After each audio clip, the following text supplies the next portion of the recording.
Good evening, everybody. Thank you for attending our Wounds 101 webinar this evening, hosted by the Wound Healing Society Education Committee. It's our pleasure to have you here. Please note that if you have any questions throughout this evening's presentation, use the Q&A box at the bottom of the screen and we'll address as many questions as possible at the end of the webinar. And as a reminder, this webinar is being recorded. I am Kath Bogie, I'm co-chair of the Education Committee and I'm our moderator this evening. Our speakers are Foy White-Chu and Lisa Gould. And to start off, Foy, would you like to introduce yourself? Hi, I'm Dr. Foy White-Chu. I'm a geriatrician, associate professor at Oregon Health Sciences University, and also the medical director of the wound healing program at the Portland, Oregon VA. And I'm Lisa Gould. I'm a plastic surgeon who has dedicated my career to taking care of difficult wound healing problems. So for over the past 25 to 30 years, that's really what I've been focused on most, including basic science research as well as clinical work. And I am currently the wound surgeon for our hospital. And my question for you is whether we look like our photos. All right, I'm gonna pull up the screen and go back to slideshow from the beginning. Okay, now we're good. All right, so this is a very basic overview of wound healing, which is why we called it Wounds 101. But the goal is to get everybody on the same page so that we can share ideas across fields. By the end of the session, you should be able to review the most common types of wounds and chronic wounds mostly, describe a systematic approach to what to put on the wound and define best practices for infection diagnosis, as well as debunking common myths in wound healing. Next. So wound types. We're going to start looking at arterial and have some pictures of those. They're from ischemia, and usually they're small, but they can be deep, they can be painful, and punched out lesions.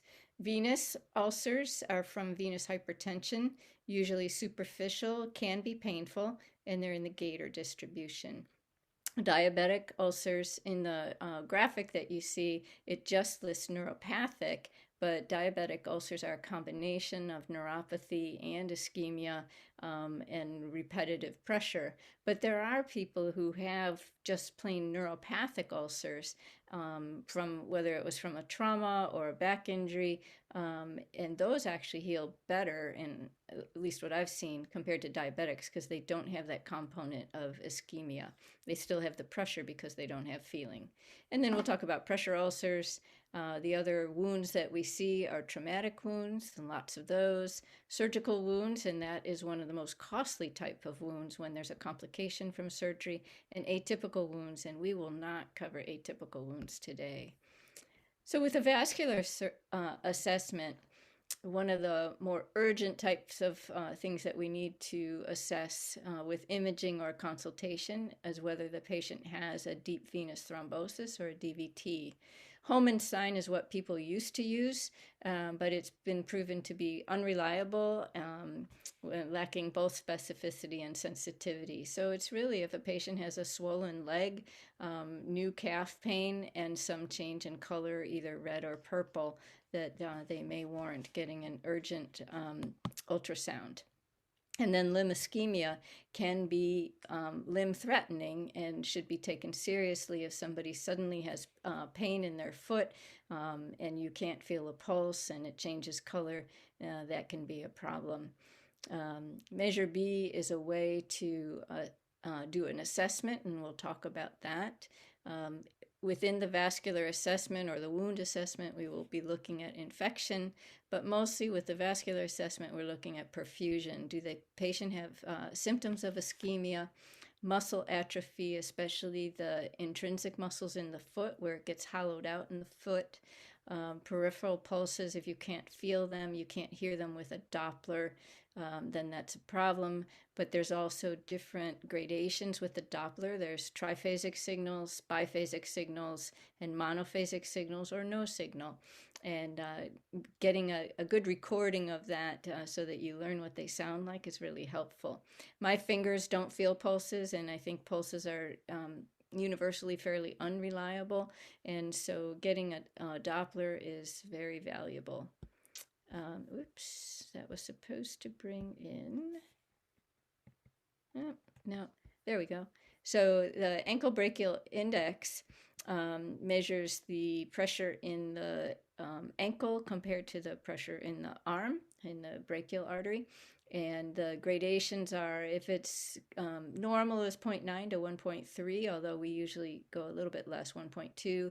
If it's greater than 1.2, they have non-compressible vessels, meaning there's usually arterial calcification.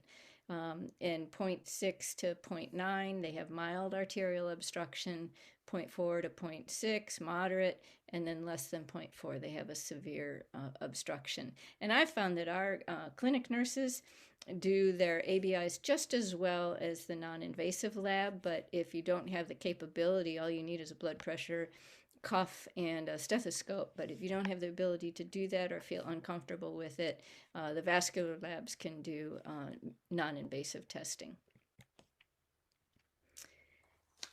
Okay. So we want to definitely touch on venous hypertension and phlebolymphedema. Most common cause of lower extremity wounds is venous hypertension with the venous insufficiency, so reflux in the valves probably being the most common etiology. You want to really think about risk factors for your patients who are coming in with a swollen limb and a leg wound. So asking them about family history, if they've had family, I'll have patients will say, oh, my mother's legs looked like this in her latter years. So maybe there's some family history with regards to that. Specifically, if there's any prior surgery or trauma to the lower extremities, not only can that disrupt the valves, but also can disrupt the lymphatics.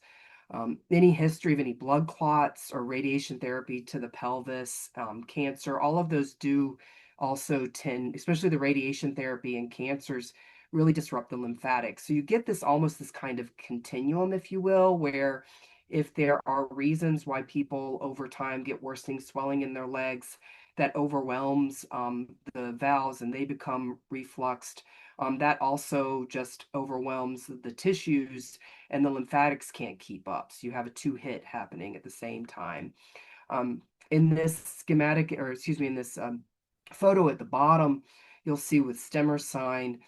On the left is a normal foot, where when you're taking your fingers and pinching the dorsum of the second toe, you'll notice that your fingertips will come close to touching, while in someone who actually has lymphedema, your fingertips will not be able to touch because they'll have swelling all the way into their toes. And that's called a positive Stemmer sign. There are tests that you can determine whether someone actually has lymphatic insufficiency or lymphedema, but that's not really routinely used, has low utility. So just using this clinical finding is enough. In the upper right-hand corner, you look at this schematic as to how our venous pressures change in different positions. So notice the green is a healthy limb. So when we're lying down and transitioning to rising and standing, that the venous pressures will significantly rise, but with walking, really go down and then come back up with standing. Now notice if you have any reflux in the superficial or the perforator, that's the connecting veins between the superficial and deep system, that you will not, when the walking phase, will not necessarily decrease your venous pressures. This doesn't mean that we don't tell people to walk, because it doesn't work. It's something to let you know that it's one more barrier with regards to reducing the venous pressure in the limb, which would then reduce the edema. Next slide. Mm-hmm. So here's some examples of some common venous leg ulcers that you'll see. These first two photos, you'll notice it looks like they're actually doing a pretty good job with the compression management. But typical, you'll have the stasis changes, which really all that means is you can have hyperpigmentation, hemosiderin staining, and in a darker skinned individual, as in this middle photograph here, it just comes across as darker skin. The wound itself does tend to be in the gator area, but it can be in other locations. I even have a unique patient right now who has spider veins all the way into his foot. And that is also, it's not a venous leg ulcer, it's a venous foot ulcer. It's not, so the way we're really trying to manage it is through the compression through the foot. Um, and then on the far right here is someone with a lymphodematous leg, and that really you can see there the hyperpigmentation, the scaling skin, and it illustrates the importance of how this is all an inflammatory disease. So when you have this leakage of the white blood cells into the interstitial space and this inflammatory process going on, you start to have these skin changes. You'll have people itching at their legs because it causes pruritus. That then can break down the skin barrier and lead to cellulitis and further wounds. By doing compression therapy and trying to get the swelling out of the interstitium, it does reverse that to some degree. Next slide. So, which leads to how do we get this swelling out of the legs? This is standard of care. So there's been international studies that show that about 20% of people get appropriate compression therapy. And so we really want to make sure that everyone if they don't have a contraindication, which I'll get to in a minute, that someone coming in with a swollen leg and an open leg wound, the first thing you want to think about is compression. Now, what? How do we know whether they shouldn't have compression? At every single physical exam, you want to feel for pulses. You shouldn't have to hunt for them. For those you're really concerned about, definitely get an ankle brachial index, as Dr. Gould alluded to, and you want to stay away from those with an ABI of less than 0.5 or severe peripheral arterial disease. The other group that you have to be concerned about are people who are in active acute decompensated heart failure. The last thing you want to do is do a ton of compression, shoot all of that blood return back to the heart can't compensate, and then it goes into the lungs. However, you can work really well with the team where you're doing slow, gentle compression and the diuresis at the same time. Works like a charm. Excuse my coughing today. So these are medications. They can be done right and they can be done wrong. So you want to make sure that when you're doing the compression wrapping, you're starting from the base of the toes and going to just below the knee. You want a nice 50% overlap. You want to do a generous amount of moisturizer, which really speaks to that inflammatory process I got to before. It'll cut down on the pruritus, and will also help with to keep the layers up. We do prefer cotton or cast padding instead of rolled gauze. I have found that rolled gauze dries out the skin so bad, and it also sticks. So it can, if there's any of that flaking, dry skin there, it's just going to rip that skin right up, and you're going to have a patient come back with new wounds. Another trick, assuming that the patient doesn't have super fragile skin, is to tape that cotton padding to the skin at the top. That'll help keep the layers up. Now, in addition to this, we talk about walking. Now, I have a lot of patients who, walking 30 minutes, that would probably be a barrier. So we might get physical therapy involved, or we might just negotiate, well, can you go walk 10 minutes 3 times a day just to get them moving? And remember on that previous slide, we showed that, well, walking doesn't seem to really help their venous pressures. Well, when you have them compressed and you're walking, it does help their venous pressures. So the two go together. The other thing to know is that when you add calf raises on top of this, so you're really improving that calf pump muscle function with the walking, the calf raises, and the compression, it totally moves the needle on wound healing. We do ask our vascular surgeon colleagues to get involved if we find that there's significant superficial venous insufficiency where they might benefit from an ablation therapy to get that lazy valve out of the way and have the rest of the system take up the slack. Next slide. Okay, so diabetic foot ulcers come in a couple different flavors. The neuropathic foot ulcer is the sine qua non, and that's up in the upper left. So that is repeated pressure over and over a bony prominence in somebody who has no sensation. And you notice that the base looks kind of pale, and then they get buildup of callus around it. And that is so typical of a neuropathic diabetic foot ulcer. Over on the right is a Charcot ulcer, and so that patient has had complete collapse of the ankle down into the instep of the foot. So they have basically a rocker bottom foot. That's pretty bad, and they're very hard to take care of. They have bone exposed, they have hypergranulation tissue, and it's pretty tough to create something that offloads the pressure that they can still walk. But as long as they're still shoeable, most of the podiatrists aren't going to go taking all of that out and trying to reconstruct the foot. And then on the bottom left is a surgical emergency. So that patient had a small ulcer over the plantar surface of the small toe, and then noticed that his blood sugars were out of whack and couldn't figure out why. And you can actually take a Q-tip from that small ulcer over to the instep so that infection is tracking along the plantar fascia. And that needs to go to the operating room and be opened up right away. What you can do in the clinic is a 60-second screening that identifies the high-risk foot.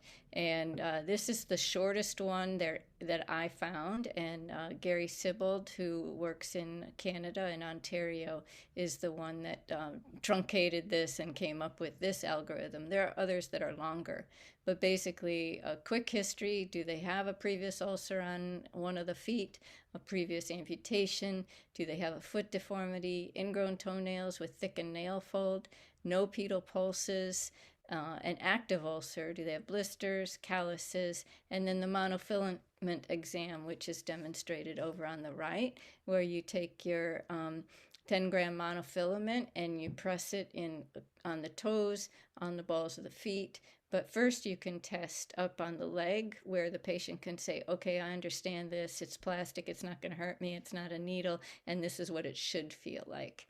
So if they can't feel it, it's a 5-gram monofilament. If they can't feel it, they have loss of protective sensation, and they're very high risk for getting a wound.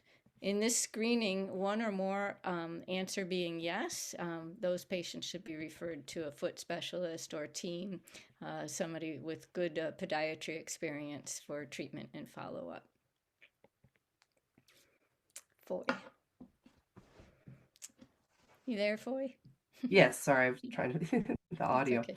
Okay, so pressure injuries, a common geriatric syndrome, unfortunately can be common. So pressure injuries essentially happen when you have the pressure overcomes the capillary interface to where it causes hypoxia, ischemia, and then necrosis. You can also get a reperfusion injury that can happen after you've already offloaded, but the damage has been done. So when we think about our patients and risk factors for that, while incontinence is not won't cause a pressure injury, it does, especially fecal incontinence, can lower the bar in terms of causing skin breakdown because you're affecting that acid mantle. So that's why we talk about the microclimate, and there are some highly specialized surfaces out there that address that microclimate. Be very careful that, especially when looking at the coccyx sacral area, that you're distinguishing moisture-associated skin damage from pressure injuries. They've done some studies out there where they've thrown photos at highly skilled health professionals and have found that they have a hard time telling the difference. So moisture-associated skin damage, this one illustration, although it's not of the buttock area, it's kind of under a skin fold, you'll notice is probably a fungal infection from all the moisture that's built up in that skin fold. Similarly, you won't see evidence of necrosis, and there shouldn't be full thickness skin where you're getting into the subcutaneous tissue. If you've gotten that far, then there's definitely been ischemia and necrosis breaking it down. And you'll notice different, stages or normal blanching, stage 1, stage 2, etc. on the staging system. But I really want to bring your attention up to the upper right-hand corner of that perfect storm of what friction and shear can do. So we think about our patients lying in a hospital bed and we're keeping the head of the bed over 30 degrees to prevent aspiration. The problem with that is or the unintended consequence is that they're constantly doing this glacial slide down in their bed. And you know this because you're then trying to pick them back up and doing the opposite of the glacial slide. And so what happens is that you get that constant shear force, which reduces the amount of pressure needed to cause the hypoxia, ischemia, and necrosis. So ideally, if you can, you would keep the head of the bed under 30 degrees. And also there are friction reducing devices that you can have underneath the patient that can reduce the friction and shear occurring when you're doing transfers and repositioning. Next slide. So management, really, a pound, an ounce of prevention is worth a pound of cure when it comes to these because they can be quite challenging to close. But everyone who's a wheelchair user should have a wheelchair assessment. And it's not just about the cushion, it's about the wheelchair in its entirety. So if someone comes into your clinic or healthcare system, however you're seeing them, and they come in a wheelchair, ask them, where did you get that wheelchair? Was it just from the parking lot? Was it from Costco? Did you actually see a seating specialist who's typically a physical or occupational therapist? Um, Anyone who uses a wheelchair should get it reassessed every year. You want it to be like a nice fitting shoe, because that's essentially what it is if they are a wheelchair user for the most part. And then the other thing that you want is if they've had any major life change to where they've had maybe a huge gain in weight, where you can imagine the side rails and other areas pushing on the lateral aspect of their thighs, or if they've had a major decrease in weight where now they're frailer or weaker and slumping over and aren't positioning themselves as well in that wheelchair. Either way can lead to worsening wounds. In addition to wheelchairs, for those who are at high risk, you want to think about a group 1 mattress, that high viscosity foam for bed, that is covered in the US by Medicare with appropriate documentation. Frequent turning. There's been a few studies out there that have looked at different turning intervals. Probably the most robust one recently within the last 5 to 10 years, I think, probably 10 years ago, was they were looking at a nursing home with people who were considered high risk of pressure injury, didn't have one, and they randomized them to 2 weeks, 2 hours, not 2 weeks, excuse me, 2 hours, 3 hours, and 4 hours of turning, and found that there was no significant difference in pressure injury occurrence or incidence. So really, we still recommend every 2 to 4 hours. Notice they didn't want to push the envelope past 4 hours. And again, that head of bed less than 30 degrees if you can. Um, Moisture management. So you really want to protect that acid mantle of your skin, using frequent cleaning, drying pads or powder. Barrier creams are great, and they can be used as far up to a stage 3. So prevention, stage 1, stage 2 pressure injuries. Dimethicone's a great one for those that have a lot of fecal incontinence. And there are also robust trials in the ICU setting that show that prophylactic silicone bordered foam over bony prominence are a great prevention strategy. So I prefaced the whole thing with saying I'm a surgeon, so everything looks to me like a surgical case, but some of them really are. So I've had a rash of patients with large hematomas, which you can see on the left, present as bleeding sometimes just under the skin in patients who are anticoagulated and have a small bump, or they have a big fall and they get a really big hematoma. Those need a surgeon. And then in the next picture is a patient that has warfarin necrosis. It's actually not that common, but she had the perfect history of they had just started the warfarin and then her skin all necrosed. And it's so painful. There was nothing we could do just in the clinic, and she needed to go to the operating room. And that's really what drives a lot of my cases, is when there's so much pain that we can't take care of it in the clinic. Then on the upper top right or in the middle is a patient who actually did the right thing and came in before his necrotizing soft tissue infection got really bad and extended over to the scrotum and up his abdomen. So we were able to keep the excision just to kind of that area that you see, and he actually healed really well. But you can see the redness, and you don't even really need a CT scan. You just need to know that patient needs to go to the operating room. We've already talked about the diabetic foot ulcer, and that's a surgical emergency. And then the exposed hardware is not an emergency, but they definitely need a surgeon because we're going to need a flap to cover that. Now, Foy's going to talk about Measure B. Measure B, which Dr. Gould talked about earlier. And we'll get into more detail on some of these facets in later slides. With measuring, there's a lot now, actually some robust phone and tablet apps that can actually do a decent job of measuring at this time. But for those who don't have that available, what you want to remember is to measure consistently each time. So if you have someone who you're having to roll on their side, it'd probably be best to document in your note, like left lateral decubitus position, so that you're always measuring with the patient in that position. I was trained to measure longest length by widest width at 90 degrees. Other people might be taught to use the clock method, so just make sure that you're comparing yourself to yourself. Exudate, we'll get into more detail later on that, as will appearance. Suffering, pay attention and ask before you do on the dressing changes, whether they have, when they have pain, or in terms of, or is it more that it's a drainage odor issue? So don't make assumptions that it's all about pain. And if they're having pain with dressing changes, figure out, is it the tape? Is it the dressing attaching to the wound? What is it? Assessing undermining and tunneling. I have a lot of colleagues who are nervous about taking a Q-tip and exploring a wound. Please understand that you're not going to introduce any bacteria further into the body. It's already there. So what you want to do is gently take that Q-tip. And even though the illustration has using the cotton end, I was always taught to use the wooden end. I find that I can, oh, Dr. Gould says no. See, we always have, well, there is that concern. I agree. Maybe best will be actually using a metal probe, so to see if you can find any kind of bony prominence that you might miss with using something soft.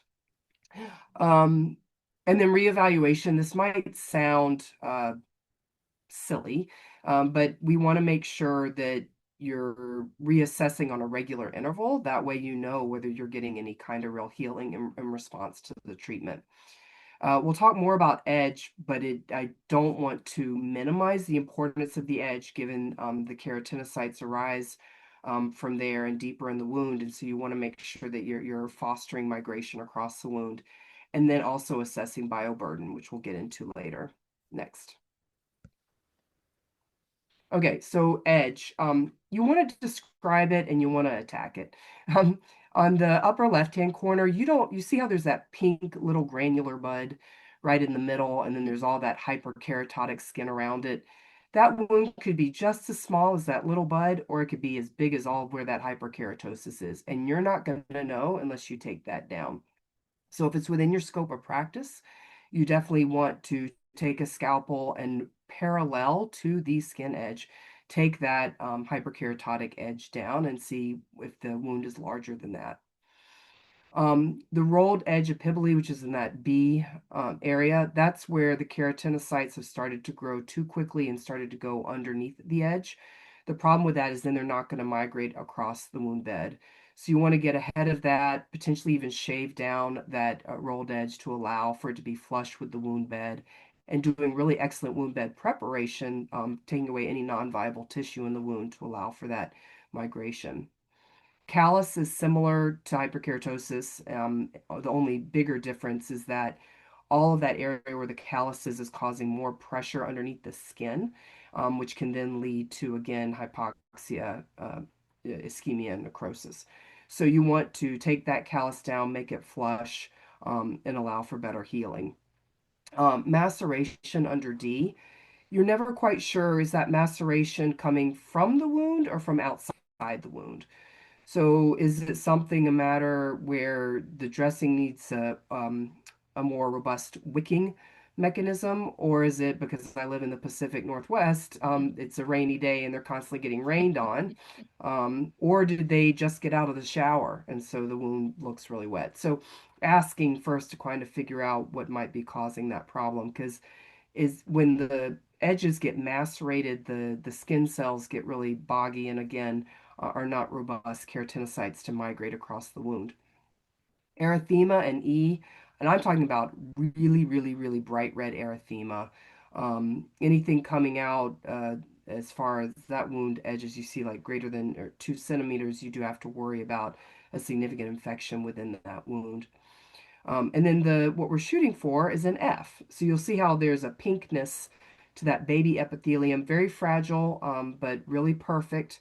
And you'll notice how it's migrating across the wound, and even the wound's getting to almost looking like a partial thickness appearance, and that it's more smooth and less granular. Next slide. So exudate can really depend on that wound type as well as the patient condition, especially lower extremity wounds when patients have a lot of edema and swelling. Then maybe they have fluid shifts depending on if they have underlying heart failure. That can really change how much drainage is happening on any given day. And then you're looking at the quality, so that means looking at the color. You're wanting to know, well, you're shooting more for a serosanguinous appearance, which is that kind of um, yellowish pink tinge. But if you're running into frank blood, you're wondering, well, is something going on where they're chronically bleeding from that problem? Could that be from the anticoagulants that they're on, or they're re-traumatizing it? Um, or if there is frank pus, so thick white discharge, then you could also be really concerned about infection. They say to also look into quantity is very subjective. So you ask when the patient last changed the dressing. If they just changed it that morning and it's saturated when they came to see you, then you definitely have a problem and need to get ahead of that drainage. Odor, I take kind of with a grain of salt. We have a lot of products that cause odor, but anything that smells, pardon me, as frank rotten flesh, that is not normal and not a wound product. But know that this will drive what dressing you choose, and how often you want it to be changed. Ideally, you want to keep a dressing that's changed as least frequently as possible, but can really contain the exudate because you want the dressing to do the work. The patient doesn't want to be bothered with frequent dressing changes. And it also reduces bacteria from getting into the wound. Next slide. So as I mentioned before, healthy granulation tissue, it's that nice granular appearance, a deep pink or red and nice and firm, and you'll even see the edge there of that really lovely epithelium. That can be a light pink or even lavender appearance. I've noticed, sometimes people get really worried saying, oh, it looks all purple. It's like, that actually might just be the way your epithelium's coming in. Let's continue to monitor it closely. Very fragile. Want to make sure that you're not, when you are doing some sharp debridement, that you're not debriding that area. And you also want to make sure that when you are putting a dressing on it, that you are covering that area, not taping directly on that fragile epithelium. Next slide. So here's some bad stuff that you don't want to see. In terms of non-viable tissue, on that upper left-hand corner, you'll see that black or brown appearance. And you, assuming that the person has adequate arterial flow to that area, you're going to want to get all of that down. And because first you need to know how deep this wound goes, if there's purulence underneath, and also just to foster the healing from the bottom up. Other types of tissue that you might see is that fibrinous tissue. In the bottom two photographs, that yellow film that can be really firm or sometimes can be slimy and semi-liquid. So regardless, it needs to come up. We talked a little bit about maceration before and hyperkeratosis. And the upper right-hand corner is hypergranulation. That is when the tissue has gotten too exuberant and it can be an inflammatory process. It can also be a reflection of high bioburden and too much drainage or exudate. Next slide. So how do we get here when we talk about moist wound healing? When I first started in wound healing over 15 years ago, I still was working with older nurses who told me the stories of nursing homes where they'd line everybody up under heat lamps and dry out all the wounds because they really wanted to foster an eschar. But what Dr. Winter did back in the 1960s is he took pig dermis and he was wondering, well, what happens if we take a piece of pig dermis and we actually prevent it from drying out? And he took a polythene film versus exposure to air. And so what he found with the exposure to air is that you'd have the fibrous tissue form, the leukocytes go up above the fibrous tissue, but then the epithelium can't migrate across. Um, because you get it blocks the fibrous tissue is blocking the epithelium. If you put the polythene film on it, the leukocytes just went out with the exudate, and the fibrous tissue did not block the epithelium, and they healed faster. Now, he recreated this study later in human tissue because pig dermis is not human dermis, especially where the keratinocytes come from hair follicles as opposed to the edge as they do in humans. There is a place for eschar. It kind of is its own blockage of bacteria getting into the wound. Just know that it's going to be so much longer for healing. And then as long as the wound is open, it's okay. As long as the wound is open, it's increases the risk of infection. Next slide. Mm-hmm. So essentially open air scab, but if you have too occlusive, it can make a wound too wet and increase the risk of infection. Next slide. So this is where our air permeable dressings were born in the 1970s, frankly, in the Vietnam War era, where everybody was out in the jungle, and they needed a way to have a dressing that could provide moist wound healing, but not too much saturation. So now if you really like to dig down into the literature of your wound products, it will talk about the measurements of air permeability. Next slide. All right, so everybody asks, usually the first question we get is, what do I put on the wound? Well, we've talked about the importance of assessment, and that's the first thing that has to happen. But when you think about what to put on the wound, it's moisture balance. Does the dressing allow for debridement?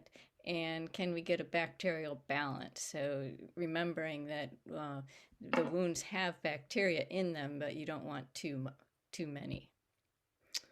So we have a little animation here.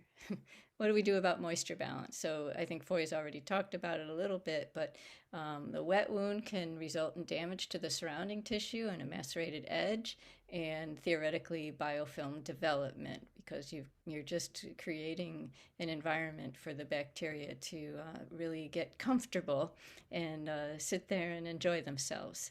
The dry wound results in an eschar, and then the epithelium can't migrate.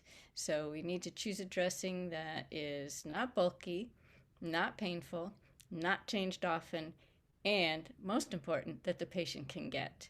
I can prescribe anything I want, but if the patient can't get it, they won't have it. So what about moisture balance? How do we wet things?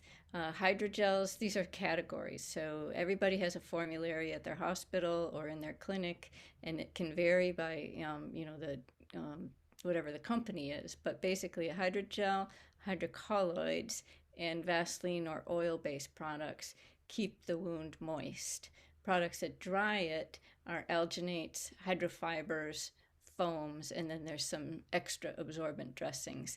And engineers have been very clever in figuring out ways to wick away and then come up with like the best moisture balance. But there's usually a primary dressing and a secondary dressing, and the primary is going to be what absorbs the fluid, and the secondary is going to wick it away. So that it doesn't harm the surrounding skin. That's why we want to wick it. But they're all, permeable to some extent, and keep that moisture balance where you want it. So we always get questions about what is that yellow stuff. These are different kinds of yellow stuff, and we think they're not all the same, but we're just starting to study it, believe it or not. There is an international project that needs some funding to study yellow stuff. And so some of it I know, some of it is most likely the neutrophils and the macrophages, when they come to the wound, they die and they leave their bodies behind. So it's, debris in the wound. This one looks over on the upper right, looks like it will just lift off very easily with a little bit of gauze, and sometimes that's true. Whereas, say the one in the middle upper right, there's yellow there, but it doesn't come off. And then I don't know if you can see my arrow, but over in the second row, the one just inside from the right is basically, that's an eschar. So that is dead skin, not slough, and it's just sitting there and begging to be taken off. And so these are all just different variations of yellow stuff, and we need to clean up that yellow stuff in order to make the wound bed prepared and get rid of the bioburden so that the cells can start to migrate and talk to each other. And how do we do that? We do it with debridement. And so sometimes you can do autolytic debridement where you take advantage of the patient's own proteases, but most of the time we're trying to move it along quicker, and we use sharp debridement for necrotic non-viable tissue, whether it's an eschar, that yellow slough, biofilm, which you can't actually see biofilm, but you can tell that it's there because it's kind of a slimy covering. Debris, I've actually sometimes I'm debriding dressing material that got stuck in the wound, just getting rid of that yellow stuff. And these are the tools of the trade. So on the upper left picture is what we call a dermal loop curette. So it's basically a circular sharp knife. On the right, it's really hard to see, but it's ultrasonic debridement, which can do a good job, and nurses can usually do that. And then down on the bottom are many of the tools I use: the sharp knife, there's no substitute for cold steel, a non-disposable curette, and scissors and pickups, or forceps is the real name. So why do wounds need debridement? Well, there's actually a reasonably good study, 312,000 wounds in, let's see, what was it, 525 wound centers. And in this graph, you can see that the patients that got debrided within a week, so essentially weekly, more wounds healed in a shorter period of time because we're decreasing the bacterial burden, decreasing inflammation, and decreasing senescent cells. But I like to teach that it can be too much, right? So you should be able to see kind of a curve where patients, when they first come in, you're debriding weekly, and then the need for debridement should go down with time. Because I do think that because of our perverse incentives for billing, there's been an emphasis on debriding, and some patients are being debrided a bit too much when they don't really need it, and the dressings can handle most of what they need. So it's moderation, but you do see that they can heal more quickly, especially if done early. The other forms of debridement I alluded to, autolytic, it's slow, but it's the least painful. And the things that can promote autolytic debridement are hydrogels, hydrocolloids, and films, anything that keeps the wound moist and allows the patient's own proteases and other enzymes to start to lift up that tissue. Often that's used for babies when they get an eschar from, say, an IV, because it doesn't hurt. And if you use something clear, you can see through it, so you know that they're not getting infected. Enzymatic debridement, right now, we have one enzyme that's most popular. There's another one that's coming and used in burns, but it's kind of painful. So I just blanked. Anyway, it's faster than autolytic, but it's still like watching grass grow. And because it's a drug and it's delivered like a drug, it requires daily dressing changes, although we have moderated with some of our older adults and go 3 times a week so visiting nurses can do those dressing changes. And then biologic, which is maggots, medical maggots. It's very selective. They only eat the dead tissue. And it can be a palliative care option, but it has a little bit of an ick factor, and so you have to sometimes talk people into it. Now they come in tea bags as opposed to the free-range maggots. So if you think about the bioburden, I like to, this the upper right picture is actually a little army. So what we have is it's us against the wound, right? So it's our inflammatory and immune system against the open wound and the bacteria in the open wound, because all wounds are contaminated. Which is why we don't culture everything, because you have staph and strep on your skin, you can't expect it not to be in the wound. But there's a difference between contamination and infection, and we can look at that. But when the drainage goes up and there's redness around it, then you have to start suspecting infection.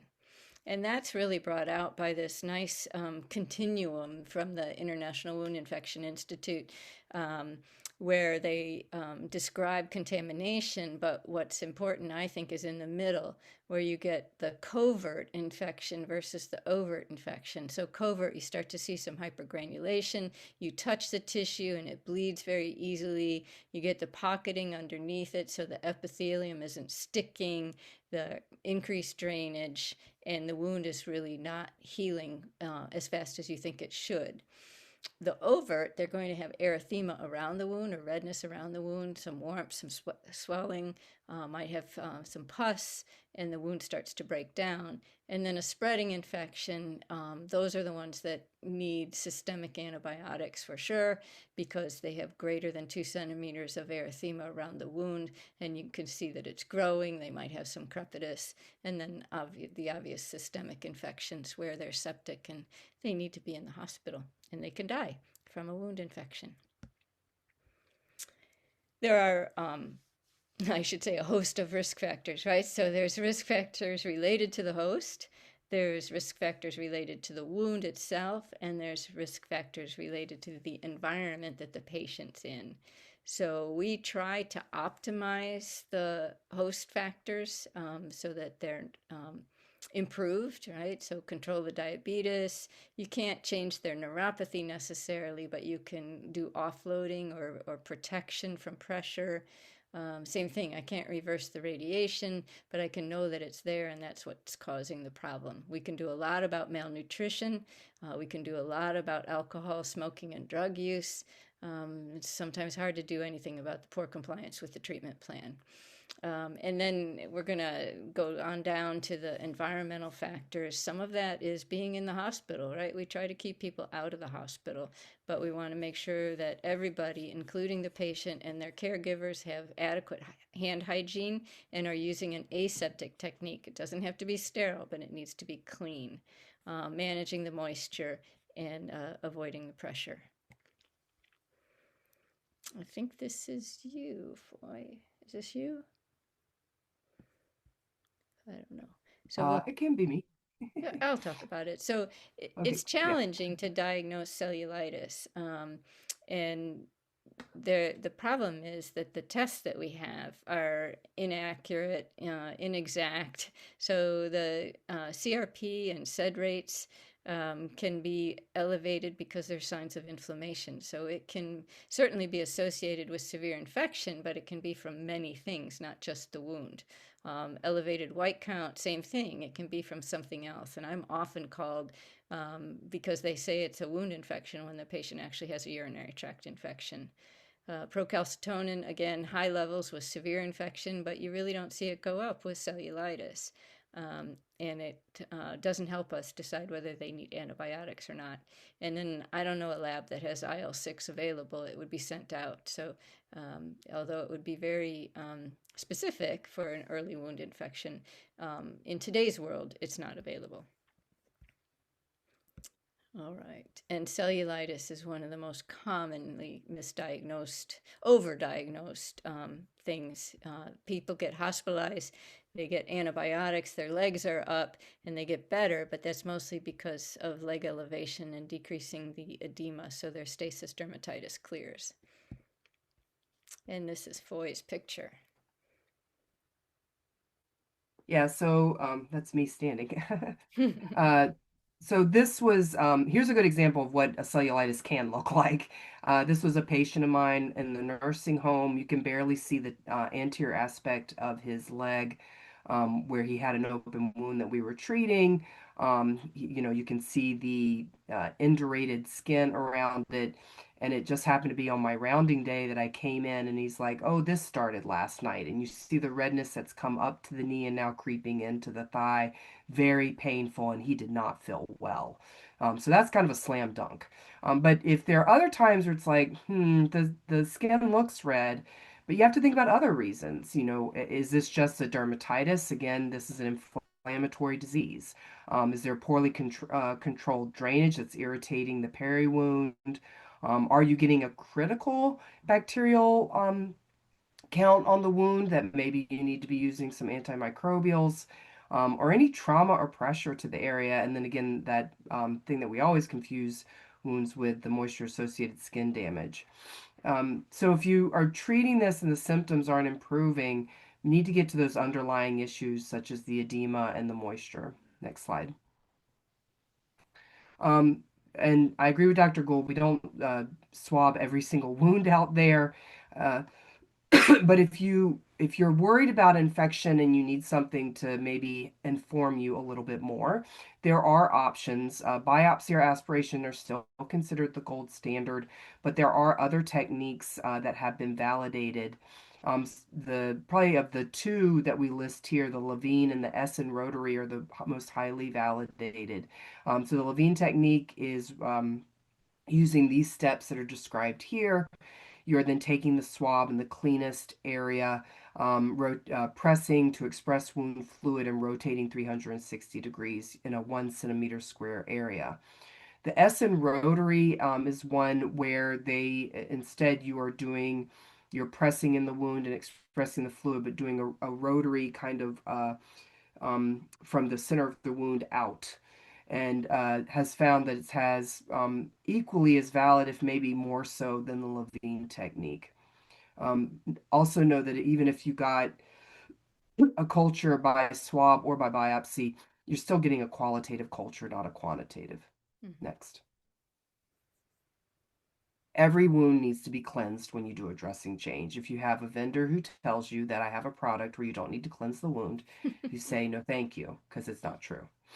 Um, so we don't have any head-to-head trials of any solution that's better than another.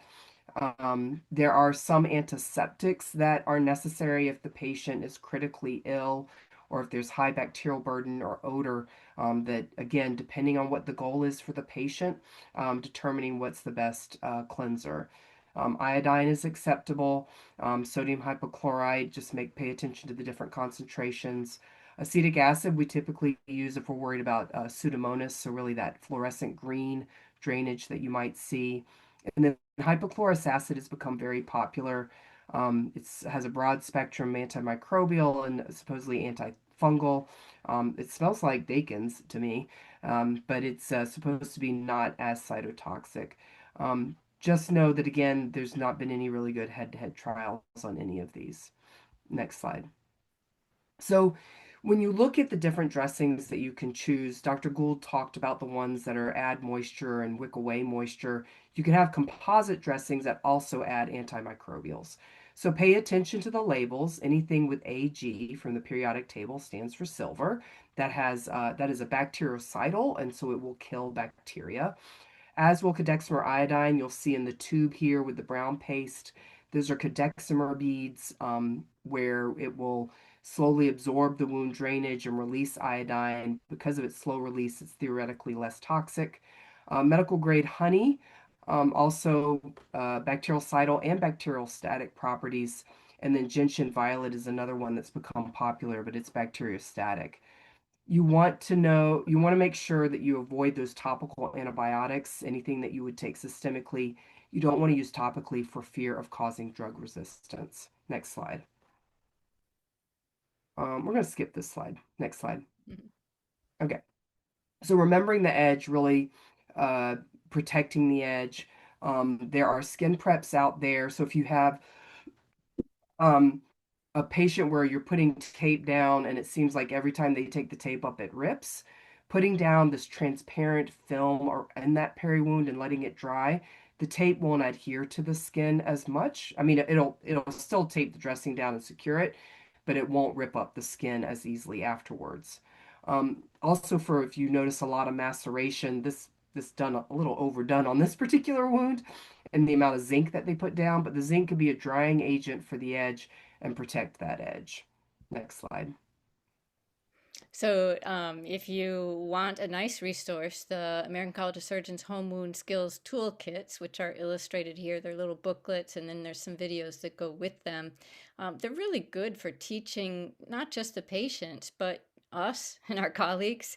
We will be updating them through the American College of Surgeons, but the website is down below and it's worth taking a look. They also have one for ostomies. So if you're puzzled or you need some illustrations or some way to help teach your patient, I think it's a really good resource.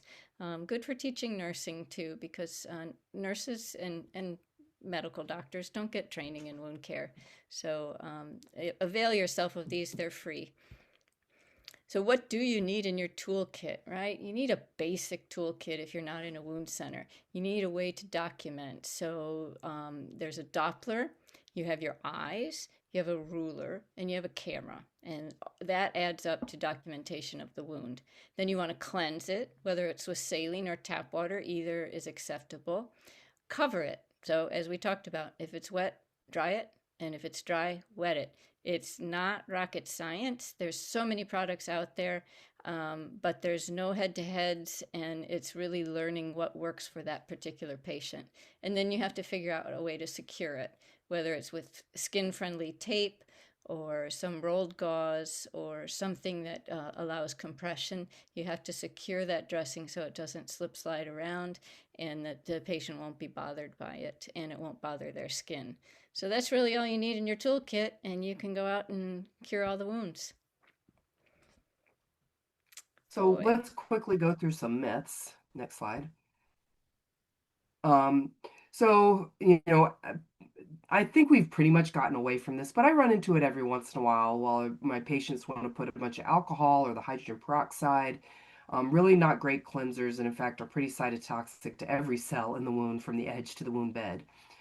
Really counsel on good old soap and water is just fine, especially for our leg wounds. It helps with skin conditioning. The patient feels better. Really washing off those legs, letting the soapy water run over it, patting everything dry, moisturizing the peri wound and all the intact skin. Next slide. This kind of goes back to what I was saying before. Neosporin has an antibiotic, so if you don't want to be putting it on a wound and increasing the potential of drug resistance. And also, a lot of these products have other what are they called when other ingredients that will increase the risk of a contact allergen. And our patients living with chronic wounds have higher risks of contact allergy. Next slide. There's an exception to every rule. Iodine does have a place, especially for those patients if they have a life limiting illness or if they are critically ill and we need to really try and prevent sepsis. Next slide. So when writing your treatment plan, this you want to get, it doesn't, I frankly think it doesn't matter what you put on the wound if you don't address all the other issues. So making sure that the pressure is off the wound, that your edema is well managed, that their nutrition is optimized and their glucoses are at goal, that they have adequate blood flow to that wound, and that there's no evidence of infection. Next slide. But when you do write a wound care order, especially when working with home health nurses or your clinic nurses, these people are seeing a lot of patients. They don't have time to read a really long, confusing paragraph. Keep things bulleted, keep it succinct. Try to avoid different treatments on multiple areas, but understandable if there are different wounds acting differently, you'll have to do that. So that's why you need to be specific about the location. Cleanse with, protect, apply, cover, secure. Next slide. And then kind of going back to the exception to every rule, you might need to reshift your priorities in some of these situations. And this is not all inclusive. There are other situations too. But if you have a stable eschar on the heels, it's probably best to just offload, keep it nice and clean and dry. Don't put an occlusive dressing on that because what is dry then becomes potentially wet gangrene. Um, only if you feel like there's adequate arterial flow and the patient's goal is to get up and walking, then you would um, make sure that then you would probably do some debridement. But again, please make sure there's good blood flow to that heel before you do that. The ventilated patient, so the patient who has maybe a large pressure injury on their sacrum or coccyx, and they're ventilated, and the wound bed's not getting any better, and the nurses are coming to you, or the family is coming to you, trying to explain to them that the patient's in a really hypermetabolic state or hypercatabolic state, and so the wound is not going to heal while it's trying to fight for the more important organs at the time: your brain, your heart, your lungs, kidneys. Um, Once you are really just trying to prevent infection and keeping the wound stable, and once the patient is off the ventilator, then changing the priority to wound healing. And then lastly, just want to speak to bad fecal incontinence, especially diarrhea in the face of a sacral pressure injury. If you're not able, depending on the depth of the wound and how clean it is, if you're not able to keep negative pressure wound therapy to contain that wound, then you might want to consider using an antiseptic such as Dakin soap gauze that would be changed with each fecal incontinence episode. That's really tricky at home if someone doesn't have a dedicated caregiver that can do that on a routine basis. Next slide. Okay, we Ooh, have sorry that we went questions. over. Yeah, we went over. We rushed through Yes, it. you did. That was an awful lot of information in there. So thank Yes, you Yeah, it it both was. is. for a Okay. great presentation. Yeah. And since we are over, we don't have much time for questions. And there was actually only one that was posted in the Q&A, but if anybody has something else they would really like answered, feel free to So I put your saw that question in question. now. Yeah. So the question So, is, oh, go ahead. Go ahead. yeah, so I was going to rephrase it slightly because you're a surgeon, so that's why you mentioned surgeons. But would you like to mention why teams are needed? Right. So, I mean, I showed the things that really need a surgeon. There are things that just can't be done at the bedside, but it's a team, right? So, in my clinic, I have podiatrists, I have nurse practitioners, DO, and a hospitalist turned wound provider, and they're fabulous, and they know when to consult me, right? So when things get stuck or that's so painful that the patient can't take care of it, or they have bone exposed, I can do flaps, I can do skin grafts, and a non-surgeon can't do those things. So it's a team. We all work together. And that's the only way, really. Well, I shouldn't say it's the only way, but it's the best way to get people healed is working with the team.